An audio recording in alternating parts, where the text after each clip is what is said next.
When you get the diagnosis of type 2 diabetes, you usually immediately get a bunch of medication. The reason for this is very simple, of course. It's to lower your blood sugar. However, prescribing medication isn't the best way to attack high blood sugar and type 2 diabetes. Because research has shown that up to 90% of the type 2 diabetes cases can be prevented by eating healthy and exercising more. And that's a very noble and good goal to have, because medication doesn't attack or solve the cause of your type 2 diabetes. It will only suppress the symptoms and keep you taking them for the rest of your life, usually in increasing dosages. But if you try to attack and solve the cause of your type 2 diabetes, which in 90% of the cases is an unhealthy lifestyle, well, then you can be medication-free and diabetes-free. I'm Ali from illnessfreelife.com, and in this video I want to give you 7 tips and steps you can take today to get rid of your type 2 diabetes medication and get a healthy blood sugar. Tip 1, contact a healthcare provider. Sure, you can find a lot of information about eating and drinking healthier. And a lot of this journey you can do on your own. This doesn't mean that you shouldn't contact a healthcare provider about your goal to become diabetes-free and medication-free.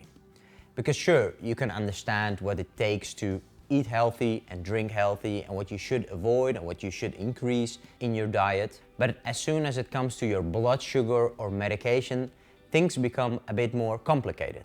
The average viewer of this video doesn't have a clue what the medication he or she takes really entails. And thus, the average person doesn't know where to start with lowering medication or eliminating medication, especially if you take several kinds of type 2 diabetes medications.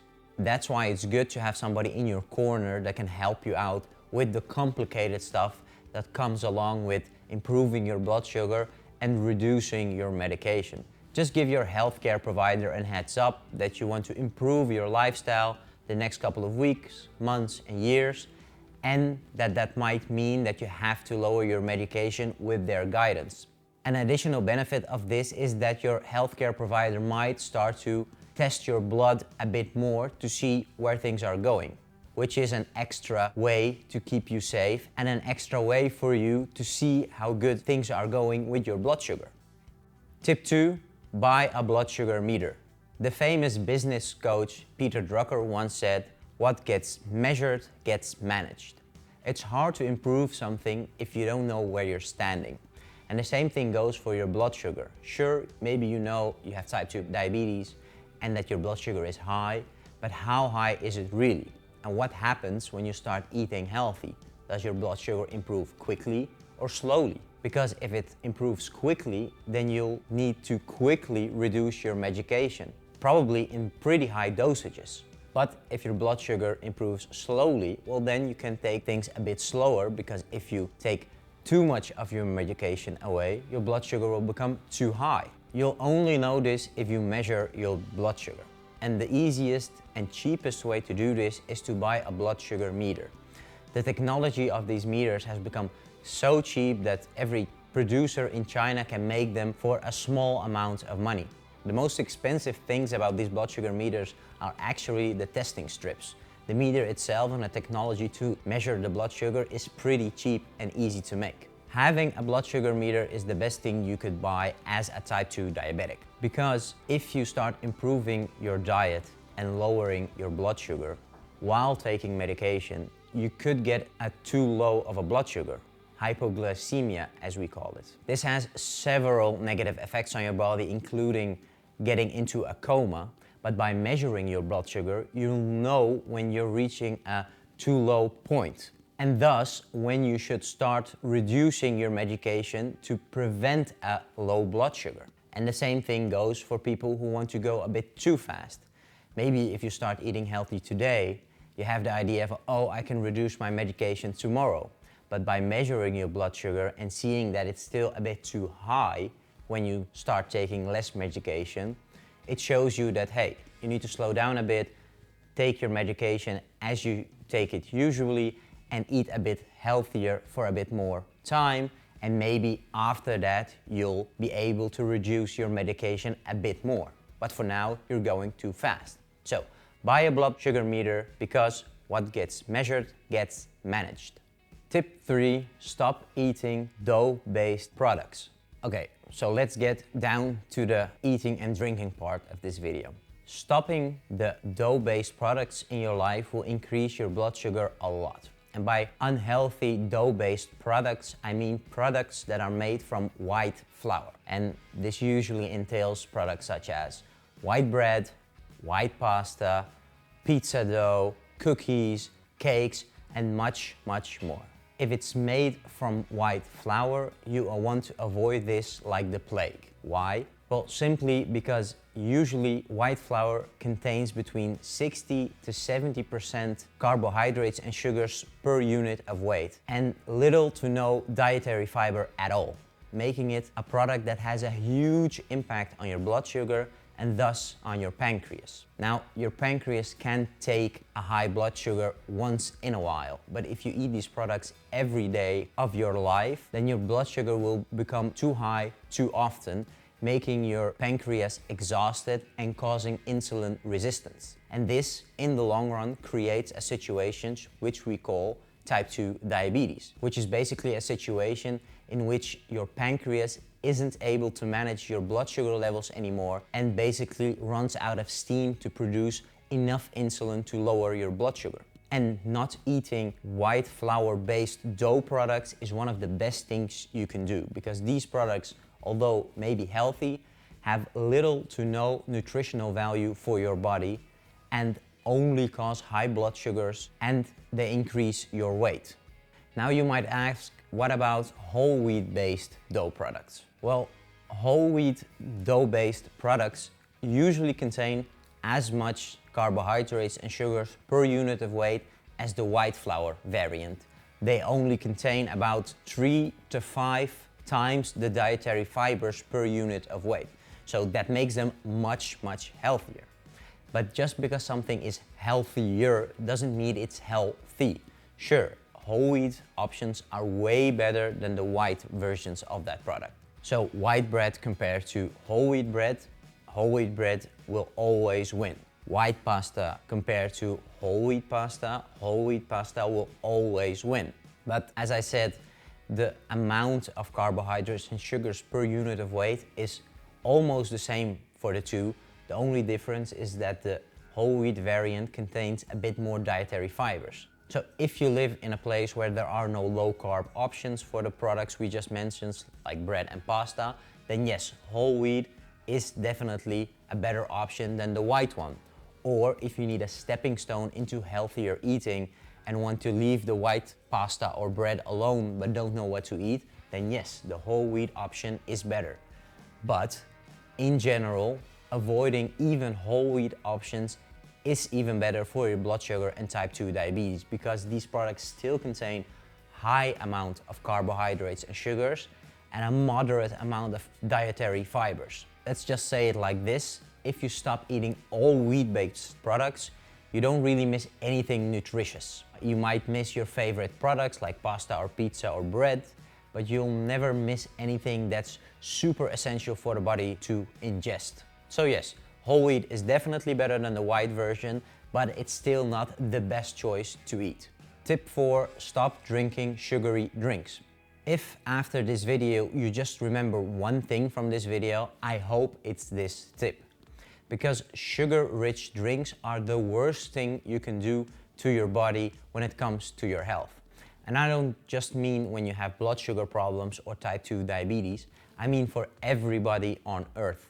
There is no reason to drink sugar-rich drinks, and they have 0.0 health benefits for the body for all human beings. And the reason is very simple. Per unit of weight, these drinks contain a lot of fast sugars and 0 dietary fibers. And when you have a product with very high carbohydrates and sugar content and little to 0 dietary fiber content, you automatically have a product that is very unhealthy for your pancreas and for your liver, because your liver has to metabolize a lot of these sugars, especially when you digest a lot of them in a short amount of time, which happens when you drink sugar-rich drinks. And when I talk about sugar-rich drinks, I mean the whole spectrum of anything that's liquid and sugar-rich. That includes soda, fruit juices, even the ones you make yourself, vegetable juices, even the ones you make yourself, sweet dairy drinks, alcoholic beverages, and much, much more. Now, you might think that drinking fruit juices is way better than drinking sodas because they're natural products and they taste and smell and look much healthier than a glass of dark chemically engineered Coke. But unfortunately, that's not true. Research has shown that drinking fruit juices compared to sodas is more deadly for the human body. The main reason is that fruit juices in general contain more sugars per glass or per unit of weight than sodas. And this higher sugar content makes them unhealthier and thus increases the chance of dying prematurely. Plus, if you also take in consideration that most people think fruit juices and vegetable juices are healthy, they tend to drink way more of them than sodas. Because let's be honest, most people know that soda isn't really good for you. It's tasty, but it's not very good for you. Most people know this. But with fruit juices, most people actually think they're healthy. So they tend to drink more of them compared to soda. So with soda, you might stop after one glass, but with vegetable juices or fruit juices, you might drink 3, 4, or 5 a day, which makes it a very unhealthy thing to consume over time. Basically, if it's liquid and sweet, it's unhealthy. Sure, there are exemptions of sweetener-based drinks, but that's something for a whole nother video I'll be making. But for now, just know that if it's a liquid and if it's sugar-rich, you want to avoid it. Whether these sugars are natural or made in a laboratory or made by some conglomerate, it doesn't matter. Liquid with sugars in it is unhealthy, period. There are no exemptions. When it comes to healthy drinks, you only have a couple of options. We call them the Holy Trinity, which is just regular water, tea without any sugar, and black coffee. That's it. That should be the cornerstone of your drinking pattern when you're eating and drinking healthy. Everything else is just an addition you might be able to drink from time to time, like Diet Coke or sweetener-based iced tea or whatever. But these products should just be exemptions to the rule and only things you drink at special occasions and not things you drink on a daily basis. Because even though these drinks don't contain any sugar, they still have negative effects on your body, something we will discuss in a different video. Just quickly before we continue this video, do you like this video and want to receive more of these videos? Then don't forget to give us a like and subscribe for free to this YouTube channel. That way you'll never miss a video we make and you'll help us reach more people to improve their blood sugar and reverse their type 2 diabetes. And now back to the video. Tip 5, eat more of the golden duo. You might be wondering what the golden duo is. Well, this is when you eat healthy fats in combination with proteins. And the reason they're called the golden duo is very simple. First of all, let's start with fats. Fats are the second most satiating nutrient you can eat after proteins, which we will discuss in a bit. So they will keep you full for very long. Second of all, they have no effect on the blood sugar, at least not in a negative way. Because research shows that fats can limit the amount of carbohydrates and sugars you can absorb during a meal or after a meal, and they slow down the rate with which you absorb these carbohydrates and sugars. So to a degree, they mimic the effects of dietary fibers, which is always a good thing, of course. Proteins, on the other hand, are the most satiating nutrient you can eat. That's because our body has, to a degree, a lot of trouble and needs a lot of energy to process proteins, which keeps us full for longer, because the longer your body needs to digest a certain nutrient, the longer that nutrient will keep you satiated. That's why carbohydrates and sugars don't satiate or satisfy our hunger very much, because our body can metabolize these nutrients very, very fast.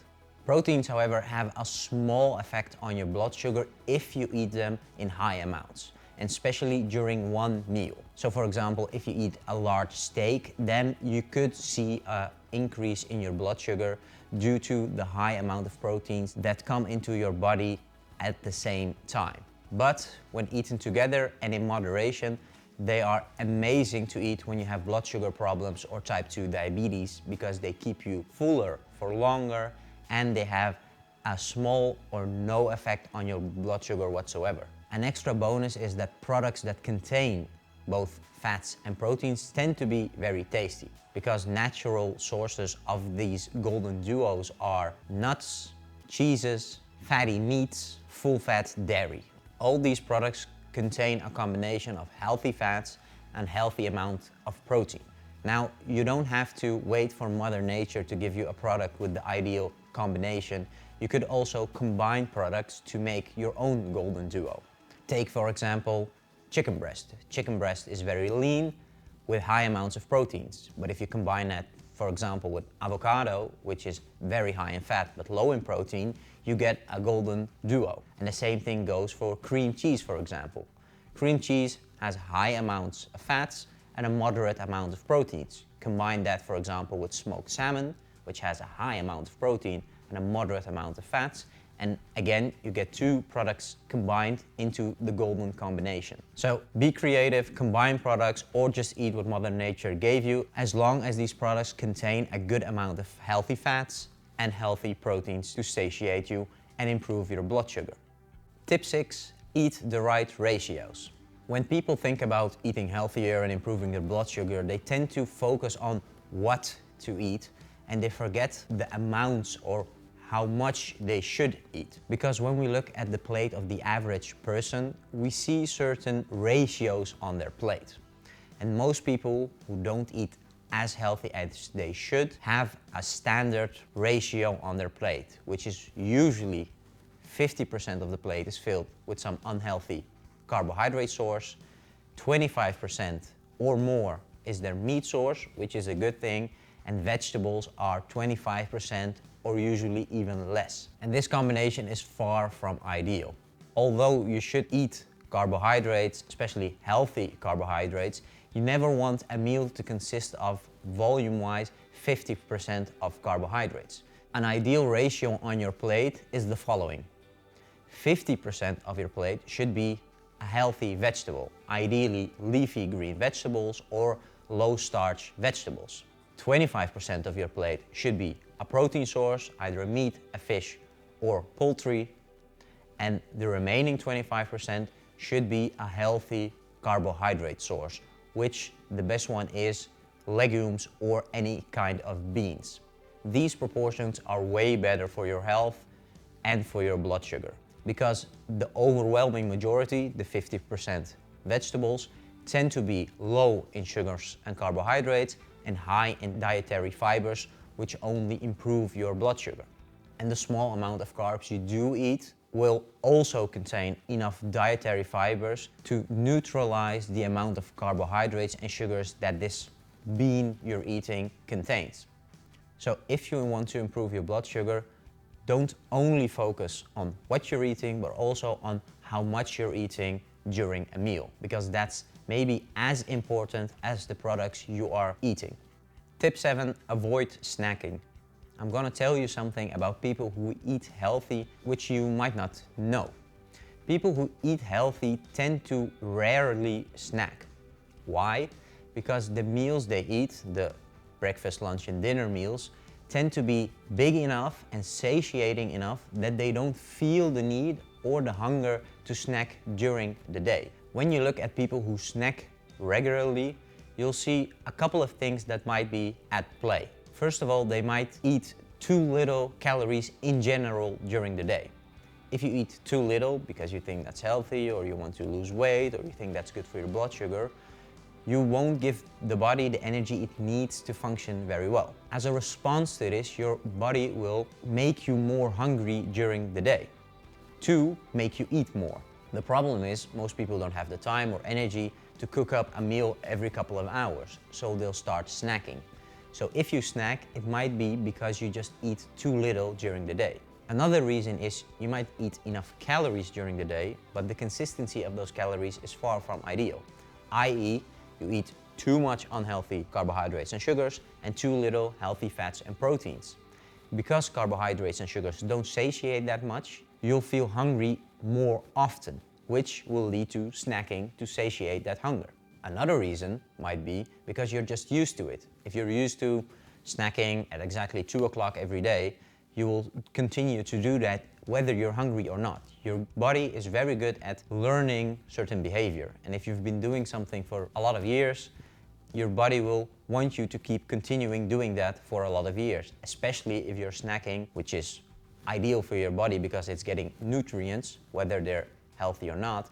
And especially if it's unhealthy snacking, your body will want you to continue doing that because it just makes your body feel good in the short term, even though it makes you feel awful in the long term by giving you, for example, high blood sugar.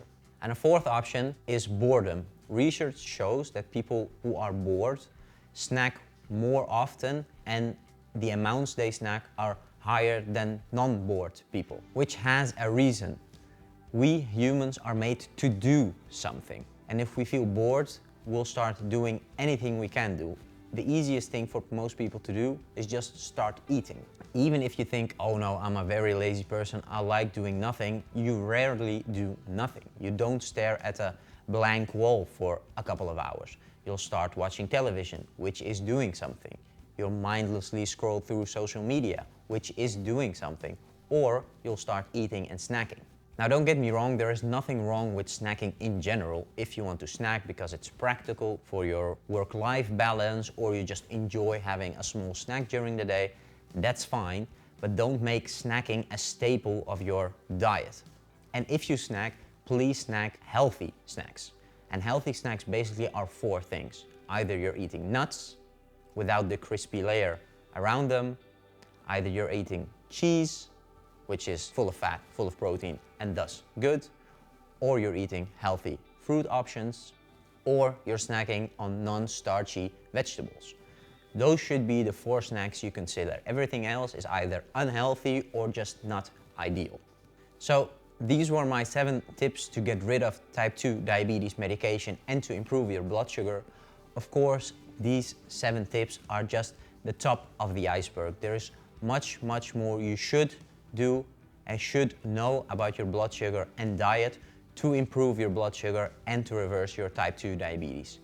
If you want to learn more about this, please visit our website illnessfreelife.com. Link of this is in the description of the video, and subscribe to our diabetes-free secret. This is a small PDF we compiled in which we teach you what the causes are of high blood sugar and type 2 diabetes and what you can do to prevent, improve and reverse type 2 diabetes with a healthy lifestyle. If you have any questions about this video, please leave a comment down below and I'll see you in the next video.